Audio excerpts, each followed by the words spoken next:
itu mendapatkan manfaat dari tahlil itu. Kata siapa? Kata Imam Ibnu Taimiyah dalam kitab Majmu' Fatawa. Kenapa Ustadz pakai pendapat Ibnu Taimiyah? Karena murid-murid dia yang mengaku memakai pendapat dia yang mengatakan tak sampai, padahal mereka sendiri mengatakan sampai. Imam Ibnu Qayyim Al-Jauziyah dalam kitab Ar-Ruh mengatakan sampai tahlil, sampai bacaan Al-Quran kepada orang yang meninggal dunia. Maka malam bacakan tasbih, bacakan tahmid, bacakan tahlil. Allahumma awsil sawaba ma qara'nahu wa ma sabbahnahu wa ma kabbarnahu wa ma halalnahu. Sampaikanlah tasbih, tahmid dan takbirku pada almarhumah emakku, pada almarhum ayahku, kepada almarhumah almarhum keluarga kami. Maka sesungguhnya hubungan kita tak pernah putus kepada mereka. Kenapa Ustaz Somad tak pernah bosan menyampaikan itu dalam ceramah-ceramah? Supaya ketika aku mati nanti jamaah dari Palembang pun tetap mengirimkan itu kepadaku. Kalau dikirim nyampe Pak Ustaz, sampai. Sedekah, sedangkan air putih sampai, apalagi makanan, maka tentulah dia sampai. Maka tasbih, tahmid, tahlil sampai.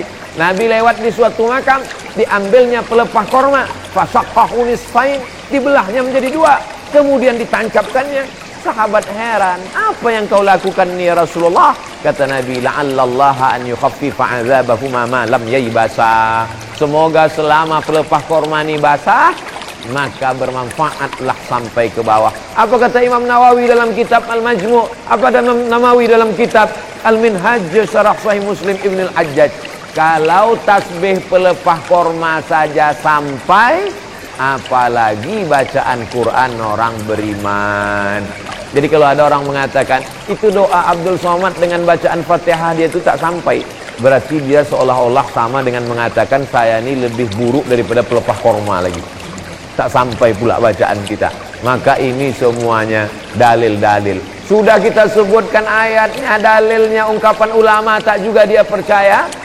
Kalau ada orang yang mengajak saya berdebat, sudah saya sebutkan, saya tak dapat membuktikan sampai atau tak sampai.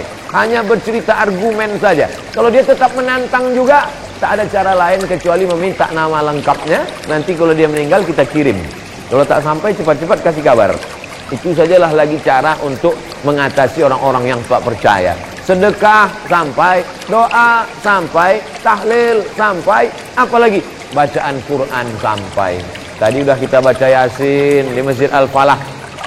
Sampai kemari kul huwallah 3 kali. Kenapa kul huwallah 3 kali? Innaha la ta'dilu thulutsal Quran. Satu kul huwallah sama dengan sepertiga Quran. Kita baca 3 kali seolah-olah macam khatam Al-Quran. Lalu kemudian kenapa kita baca Quran bil falaq dengan Qul a'udzu bin nas? Kata Nabi sallallahu alaihi wasallam, kalau dibaca pangkal Al-Baqarah, ujung Al-Baqarah, Al-Mu'awwidhataini, maka cukuplah itu sebagai sebuah amalan. Tapi yang paling afdalnya adalah wa in khatimul Qur'ana fahuwa hasanun, kata Imam An-Nawawi dalam kitab Al-Azkar. Seelok-elok, sebagus-bagusnya dikhatamkan Al-Quran.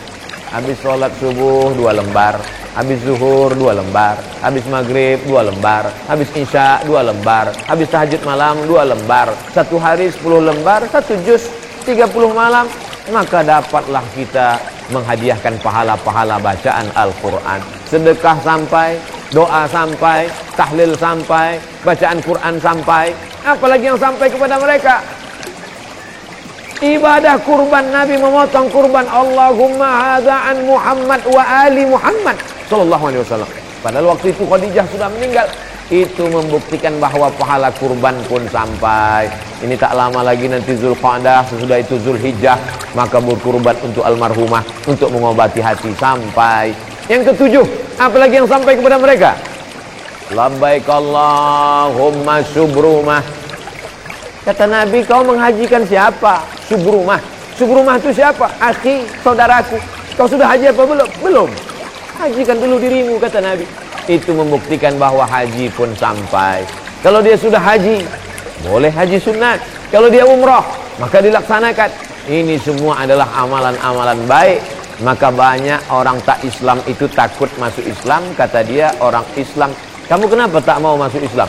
Orang Islam tak sayang pada leluhur. Begitu meninggal langsung dikubur. Dia mau seminggu dulu main gaplek baru dikubur. Padahal orang Islam amat sangat sayang pada leluhur, karena kita tetap mendoakan mereka bertahun-tahun. Bahkan yang sampai itu lebih banyak lagi. Lebih banyak lagi. Segala amal baik yang kita lakukan itu sampai kepada almarhum ayah, almarhumah emak. Man dalla ala khairin falahu mithlu ajri fa'ilihi. Siapa yang menunjukkan perbuatan baik, maka dia dapat pahala seperti orang yang melakukannya.